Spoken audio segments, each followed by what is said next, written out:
다 함께 사도신경으로 우리의 신앙을 고백하시겠습니다. 나는 전능하신 아버지 하나님 천지의 창조주를 믿습니다. 나는 그의 유일하신 아들 우리 주 예수 그리스도를 믿습니다.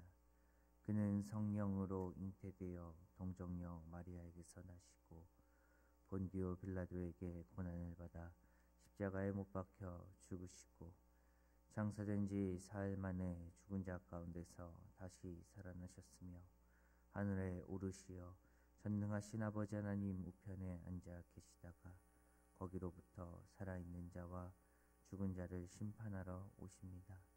나는 성령을 믿으며 거룩한 공교회와 성도의 교제와 죄를 용서받는 것과 몸의 부활과 영생을 믿습니다.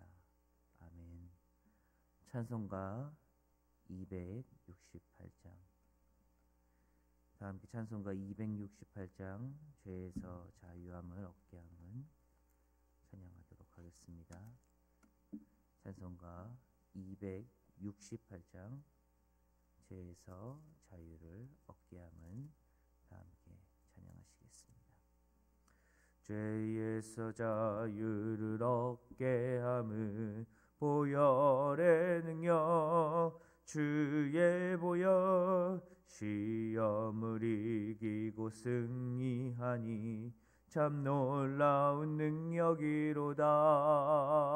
주의 보혈 능력이 있도다. 주의 피 믿으오. 주의 보혈 그 어린 양의 매우 귀중한 피로다. 육체의 정욕을 이기림은 보혈의 능력 주의 보혈 정결한 마음을 얻게 하니 참 놀라운 능력이로다. 주의 보혈 능력이 있도다.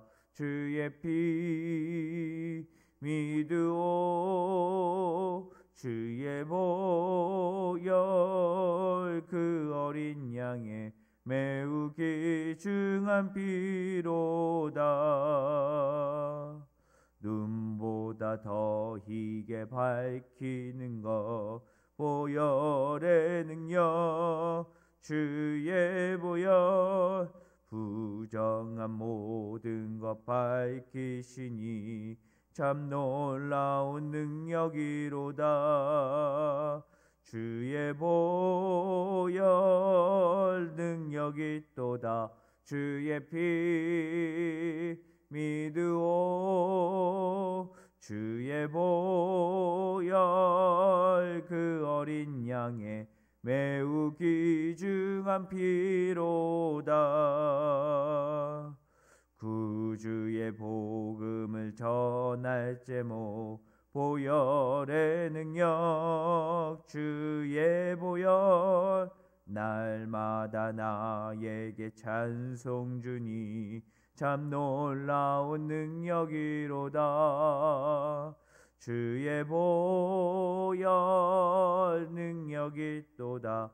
주의 피 믿으오. 주의 보혈 그 어린 양의 매우 귀중한 피로다.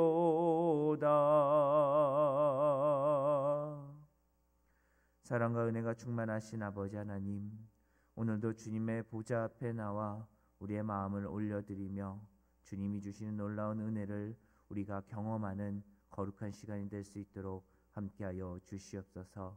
이번 한 주간은 고난 주간으로 주님께서 십자가에서 또는 겟세마네 동산에서 우리를 향해 눈물 흘리시며 기도하였던 것들, 또한 그 십자가의 보혈을 준비하셨던 그 아픔과 고통을 함께 나누는 시간입니다. 주님께서 그 십자가의 사랑을 완성하기까지 얼마나 힘들고 어려운 과정이 있었음에도 불구하고 끝까지 그 과정을 이길 수 있었던 그 모든 힘의 원천은 우리를 사랑하셨기에 가능했던 일입니다. 주님께서 보여주었던 그 사랑의 열매가, 그 사랑의 눈물이 우리의 가슴속 깊은 곳까지 맺혀질 수 있도록 함께하여 주시옵소서. 주가 당하신 그 고난, 주님의 그 아픔, 우리가 모두 깊게 생각하며 주님과 함께 동행하며 이번 한 주간을 살아갈 때에 우리 또한 예수의 십자가로 인하여 기쁨을 누리며 자유를 누리며 승리를 누리며 살아가는 자들이 될 수 있도록 함께하여 주시옵소서.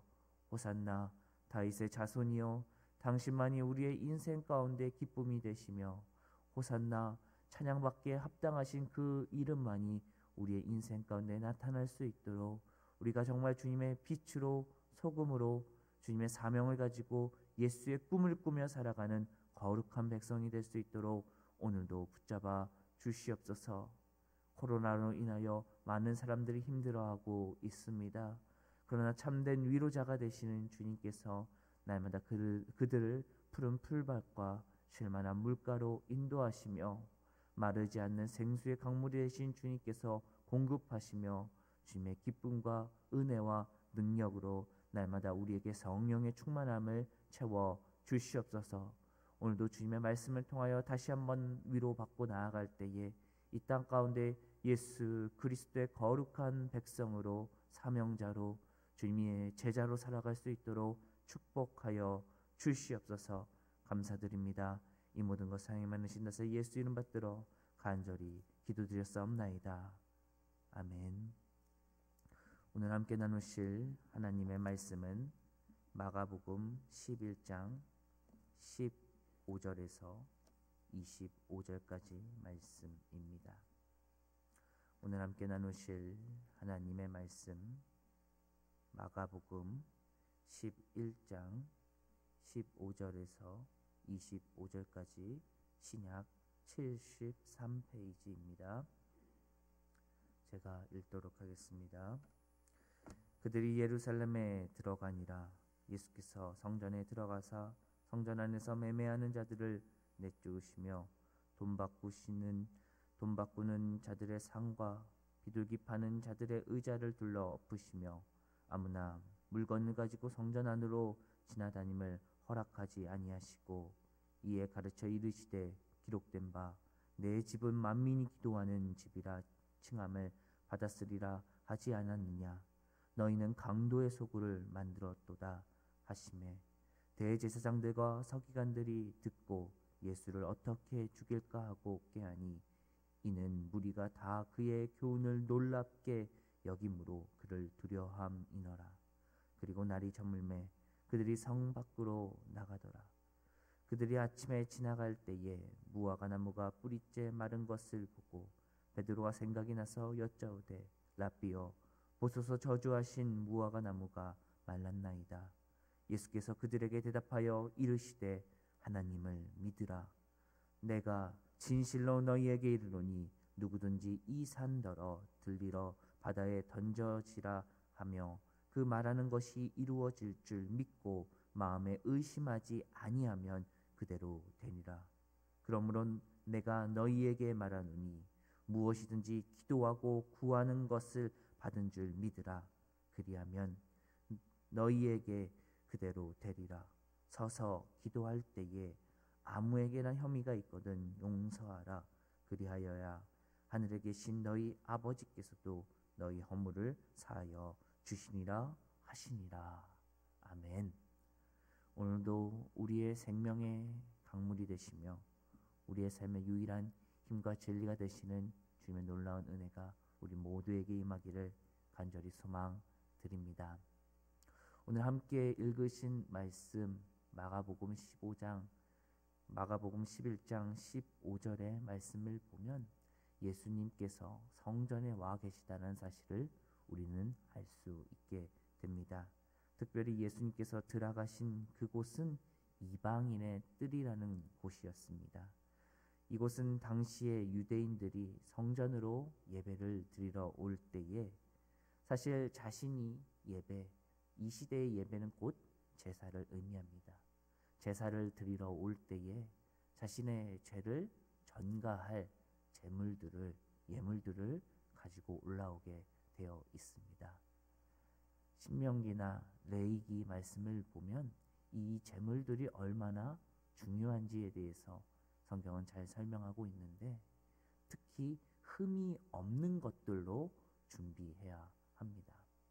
그런데 이 예배를 드리기 위해서 먼 시골에서 오다 보면 아무래도 이 제물을 가지고 오는 것이 그렇게 수월하지는 않는다는 것입니다.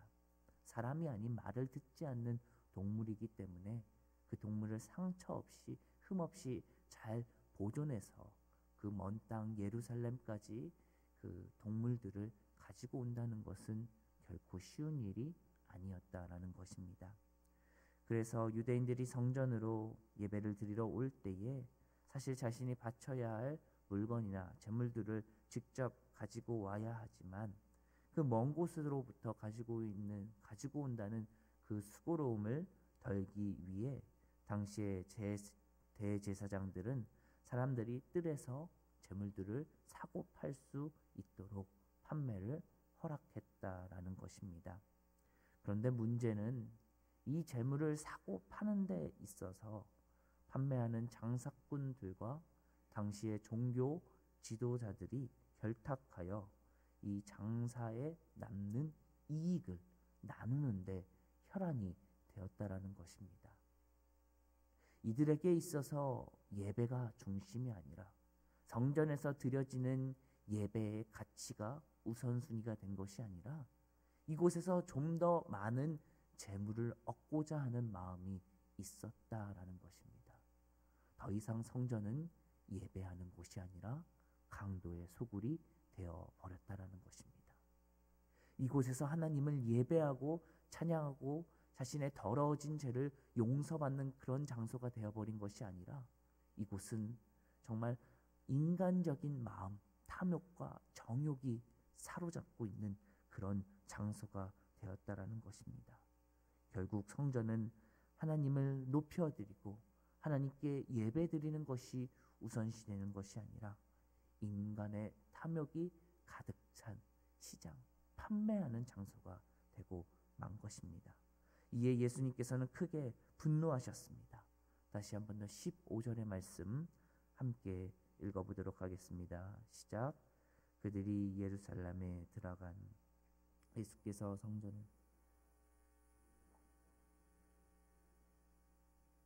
돈 바꾸는 자들의 상과 비둘기하는 자들의 의자를 둘러 부르시며, 예수님께서는 성전을 도굴의 소굴로 바꾼 장사치들과 당시 대제사장들 무리, 종교 지도자들의 무리에 대해서 크게 분노하셨습니다. 이는 영과 진리로 하나님께 예배해야 할 성전이 인간의 탐욕의 죄로 타락하였기 때문입니다. 본래 성전의 그 목적, 하나님을 높여드리고 하나님의 영광을 드러내며 하나님의 임재가 가득해야 할 그 성전의 본래의 목적을 잃어버렸기 때문입니다. 성전은 하나님을 예배하기 위해 만들어진 장소입니다. 성전의 목적은요, 단 한 가지입니다. 그곳에서 하나님을 예배하기 위해, 다른 용도로 만들어진 것이 아닙니다. 단 한 가지의 용도로 만들어진 곳이 바로 성전이라는 곳입니다. 그렇다면 지금 이 시대의 성전은 어디에 있습니까? 바로 우리가 하나님의 거룩한 성전이 되어야 합니다. 그런데 우리의 마음 속에, 우리의 삶 속에 하나님이 없다면, 우리가 하나님의 거룩한 성전이 되어서 하나님을 높여드리고 하나님의 영광과 임재가 우리의 삶 가운데 날마다 드러나야 하지만, 우리의 마음 속에, 우리의 삶 속에, 우리의 생각 속에 인간적인 탐심과 정욕과 욕심이 있다면 우리 또한 하나님이 기뻐 받으시는 산 제물이 될 수 없다라는 것입니다. 하나님이 우리를 아름다운 성전으로 삼으셨지만 그럼에도 불구하고 우리가 인간적인 욕심과 생각과 마음을 앞서 행한다면 우리 또한 당시의 유대 지도자들과 다를 바 없다라는 것입니다. 하나님이 우리를 거룩한 예배자로 세우셨습니다.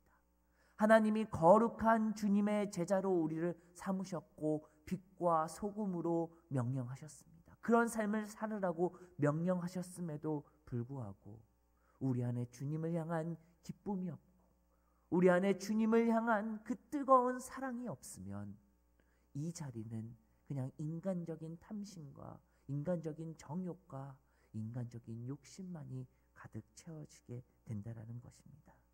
간절히 원하기는 이번 고난 주간에는 우리가 다시 한 번 더 하나님의 영광을 드러내며 그 임재 가운데 거하시는 은혜가 있기를 간절히 소망드립니다.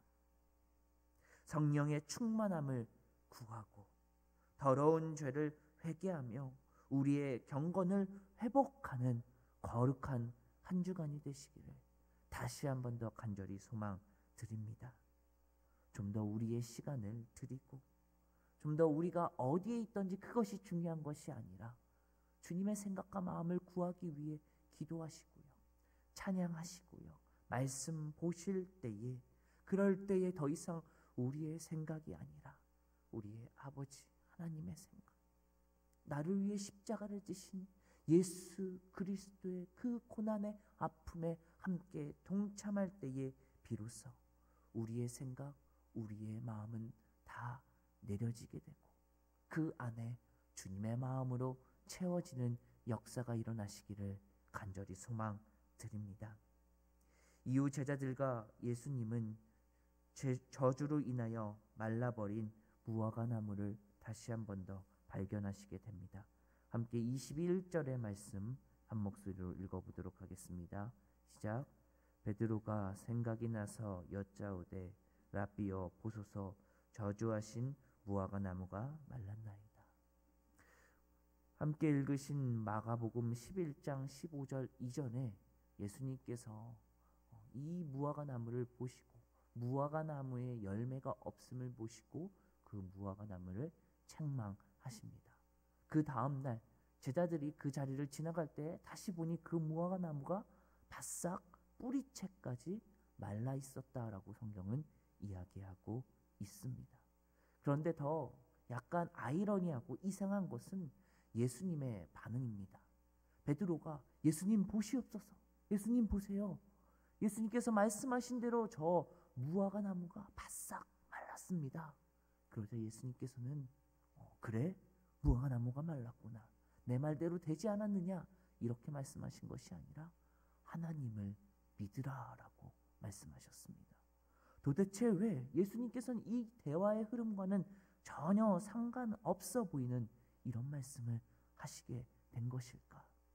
먼저 우리는 왜 예수님께서 이 무화과 나무를 저주하셨는지를 생각해 봐야 합니다. 예수님께서는 왜 이 무화과 나무를 저주하셨습니까? 이유 없이 그냥 저주한 것이 결코 아니라는 것입니다. 이곳에는 예수님의 분명한 의도가 있다라는 것입니다. 이 무화과 나무의 목적은 과연 무엇입니까? 열매를 맺는 것입니다. 열매를 맺음으로써 그 열매를 통해 그 무화과 나무를 기른 자들에게 기쁨이 되는 것입니다. 반대로 과수원에 사과나무와 배나무도 마찬가지고요. 외양간에 수많은 소들도 마찬가지라는 것입니다. 그것들을 길러낼 때에, 그것들을 만들어냈을 때에 분명한 목적이 있다라는 것입니다. 그것은 무화과 나무가 무화과 나무로서의 역할을 제대로 수행해내지 못했기 때문에 주님께서 그 무화과 나무를 책망했다라는 것입니다. 결국에 이 성전도 이 무화과 나무도 그 원래의 역할을 수행하지 못했다라는 공통점을 가지고 있다라는 것입니다. 하나님께서 그 성전을 만들라 하셨을 때에, 하나님께서 이 무화과 나무를 만드셨을 때에 그 모든 목적이, 원래의 목적이 있다라는 것입니다. 성전은 예배하는 공간이었고 무화과 나무는 열매를 통해 기쁨을 줘야 하지만, 그런데 이 두 가지 다 본래의 목적을 잃어버렸다라는 것을 성경을 통해 우리에게 이야기하고 있다라는 것입니다. 결국 목적을 잃어버리게 됐을 때에 어떤 결과를 불러일으키는지 우리는 성경을 통해 발견하게 되는 것입니다. 그렇다면 잃어버린 목적을 회복하는 방법은 무엇입니까? 예수님께서 말씀하시지 않으셨습니까? 하나님을 믿으라. 또한 이야기하십니다. 기도하라. 기도는요, 우리의 생각을 구하는 것이 아니라 하나님의 생각을 구하는 시간입니다. 기도의 본래 목적은요, 하나님의 음성을 듣는 것입니다. 하나님의 생각을 알아가는 것입니다. 하나님의 마음이 어디에 있는지를 우리가 발견하는 시간이 바로 기도의 시간이라는 것입니다. 하나님을 온전히 믿을 때에 비로소 우리가 진짜 기도를 할 수 있는 것입니다. 나의 생각, 나의 마음 다 내려놓고 정말 이 땅 가운데 하나님의 생각과 하나님의 마음이 어디에 있는지, 우리를 향한 예수 그리스도의 분명한 비전과 뜻과 사명이 어디에 있는지 그것을 발견하는 것이 바로 기도라는 것입니다. 그렇다면 기도만 하면 되겠습니까? 기도하면 우리의 신앙의 모든 것이 끝나는 것일까요? 아닙니다. 기도하셨으면 그 기도대로 사시는 은혜가 있기를 간절히 소망드립니다. 만약에 무화과 나무가 열매를 맺었더라면, 만약에 성전에 있었던 사람들이 강도의 수골이 아니라 그들이 기도했었더라면, 정말 주님께서 그들을 향해, 주님께서 그들을 칭찬하시고 그들에게 그들을 기쁨이다, 사랑이다 라고 표현하셨겠지만, 여전히 그들은 목적을 잃어버린 채, 그들의 맛을 잃어버린 채 살고 있었다라는 것입니다. 안타깝게도 우리 주변에도 예수 그리스도의 사랑을 잃어버리고 예수 그리스도의 빛을 잃어버린 채 살아가는 사람들이 너무나도 많습니다. 어쩌면 우리 또한 하나님이 지으신 그 목적과 그 뜻을 구하기보다는 내 뜻과 내 마음을 먼저 구하고 있지는 않은지, 이번 고난주간을 통해 다시 한 번 더 우리가 하나님의 목적대로 움직이며 순종하는 은혜가 있기를 간절히 소망드립니다. 이 땅을 향한 하나님의 뜻을 온전히 깨달아 순종하며 하나님의 거룩한 형상을 회복하여 이 땅 가운데 주님의 빛과 소금의 사명을 감당하는 은혜가 있기를 다시 한 번 더 주님의 이름으로 간절히 축원드립니다. 기도하시겠습니다. 사랑과 은혜가 충만하신 아버지 하나님, 감사드립니다. 주님, 성전은 예배하는 집이고 무화과 나무는 열매를 통해 많은 사람들에게 기쁨이 되어야만 합니다. 그런데 그것들이 목적을 잃어버리는 순간 그것은 하나님의 뜻이 아니라 인간의 뜻으로 나아갈 수밖에 없다라는 것입니다. 이 고난주간 첫 시작에 다시 한 번 더 우리가 우리의 생각과 우리의 마음을 다 내려놓고 이제 주님의 생각과 주님의 마음을 품고 살아가는 거룩한 백성이 될 수 있도록 축복하여 주시옵소서. 이번 한 주간도 주님의 고난과 그 아픔에 함께 동참할 때에 나를 위하여 십자가 지신 그 주님의 사랑을 깨달아 아는 복된 한 주간이 될 수 있도록 축복하여 주시옵소서.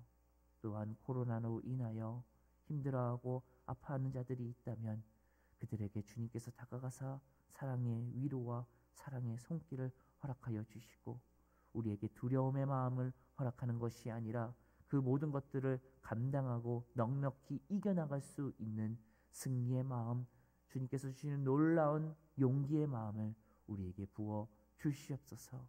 주여, 함께 기도하고 더욱더 예배하는 자들이 될 수 있도록 축복하시고, 주님의 말씀 안에 거하는 자들이 될 수 있도록, 기도하는 백성이 될 수 있도록 축복하여 주시옵소서. 감사드립니다. 이 모든 것 사랑이 많으신 나사렛 예수 이름 받들어 간절히 기도드렸사옵나이다. 아멘.